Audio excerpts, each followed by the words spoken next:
Bonjour mes chers amis, j'espère que vous allez bien. On se retrouve à nouveau pour écouter ensemble les contes Ali et Lina. L'école. Premier épisode, la rentrée scolaire. Bonjour, je m'appelle Lina et voici mon frère Ali. Nous avons 6 ans et nous sommes au CP. Nous sommes contents d'être dans l'école de grands. Notre maîtresse s'appelle Nadia. Elle est toujours souriante. Voulez-vous savoir comment nous avons commencé notre année scolaire? Le premier jour, papa et maman étaient fiers de nous et nous ont acheté 2 beaux cartables, l'un rose et l'autre bleu. Dans chaque cartable, il y avait des cahiers, des livres et même une trousse garnie de règles, stylos, crayons, gomme et feutres. Maman nous a dit, vous savez les enfants, demain vous allez entrer dans la grande école. Je peux emporter mes jouets avec moi? Dit Ali.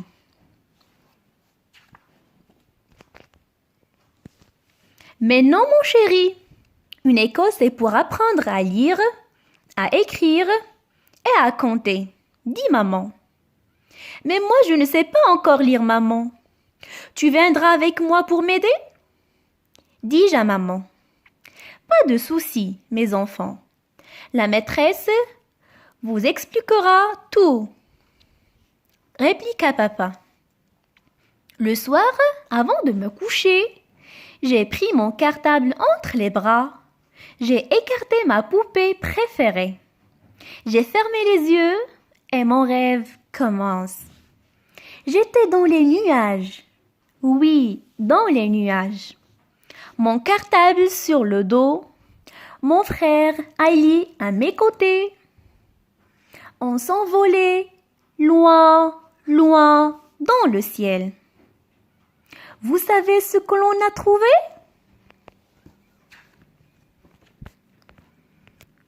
Deuxième épisode, en classe. Nous voilà devant le portail d'une grande école. Une école au ciel. Oui, loin dans le ciel, avec des élèves, garçons et filles, des papas et des mamans. On pouvait voir des fleurs de toutes les couleurs. Une fontaine au milieu laissait couler une eau limpide. De beaux arbres, taillés, encadrés, les classes et la cour. Nos parents nous attendaient pour nous présenter au directeur de l'école, Monsieur Madani. Nous étions légers, tellement légers, tels les plumes d'un oiseau. Papa salua le directeur et quelques autres personnes à ses côtés.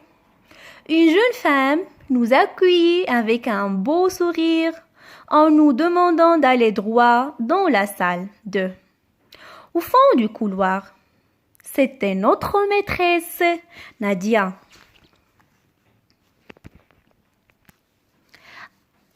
Avant de nous faire asseoir devant, elle se présenta et nous dit qu'elle allait nous apprendre la lecture, l'écriture et les mathématiques.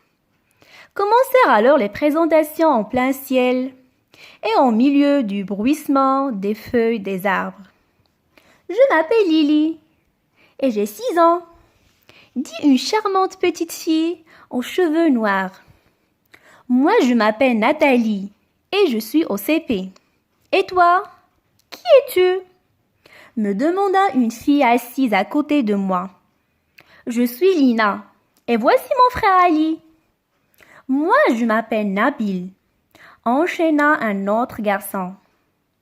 Nadia, la maîtresse, demanda le silence et nous fit écouter un chant que nous avons beaucoup aimé. On s'amusait à le répéter ensemble. Vous savez ce que l'on a fait par la suite? Troisième épisode, dans la cour de l'école. Nous étions encore plus loin, plus haut dans le ciel et le nuage. Nos camarades de classe s'amusaient, profitaient de leur moment de récréation. Certains jouaient à la marelle, d'autres à Colin-Maillard. D'autres encore chantaient un chant que tout le monde aimait et qui parlait de notre maîtresse et des beaux souvenirs qu'on gardait de notre scolarité. Ali et moi continuions à contempler les nuages de toutes formes et à saluer les oiseaux qui venaient nous raconter leurs aventures et nous montrer leurs plumes de toutes les couleurs. Au bout d'un quart d'heure, la cloche a sonné et tous les élèves couraient et hurlaient dans tous les sens. Chacun essayait de regagner son rang avant l'entrée dans les classes.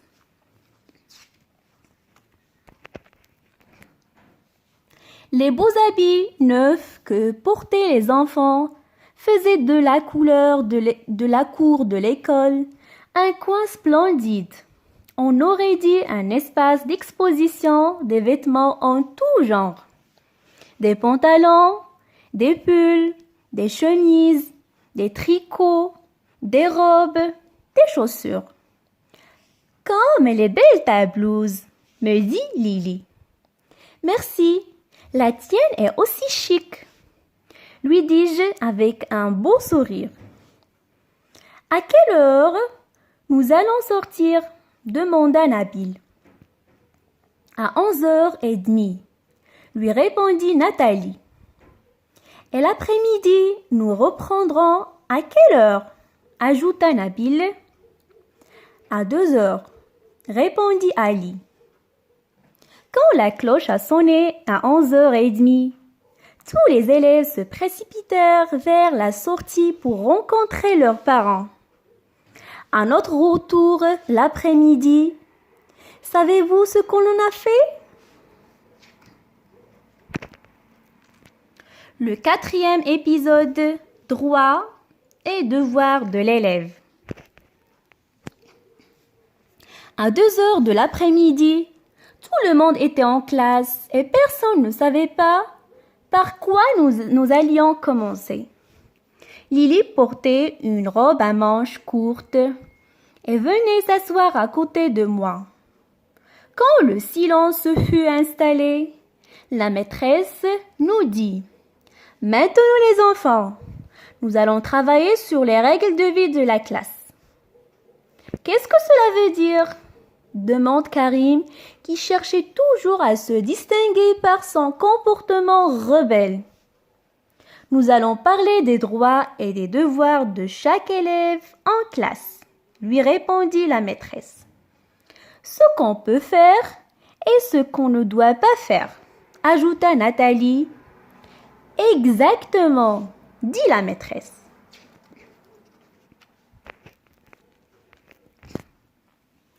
Une proposition par-ci, une suggestion par-là. Nous sommes mis finalement d'accord sur un règlement que tout le monde était appelé à respecter. Sinon, il serait exposé à des punitions admises par nous tous. C'est vraiment formidable de travailler dans l'ordre, la discipline et le respect. Les nuages, les étoiles, le soleil et les oiseaux qui nous entouraient étaient également régis par des lois. Nos droits et devoirs ont été affichés pour constituer notre contrat du travail. Karim, lui, trouvait toujours son plaisir à contrarier tout le groupe, y compris la maîtresse.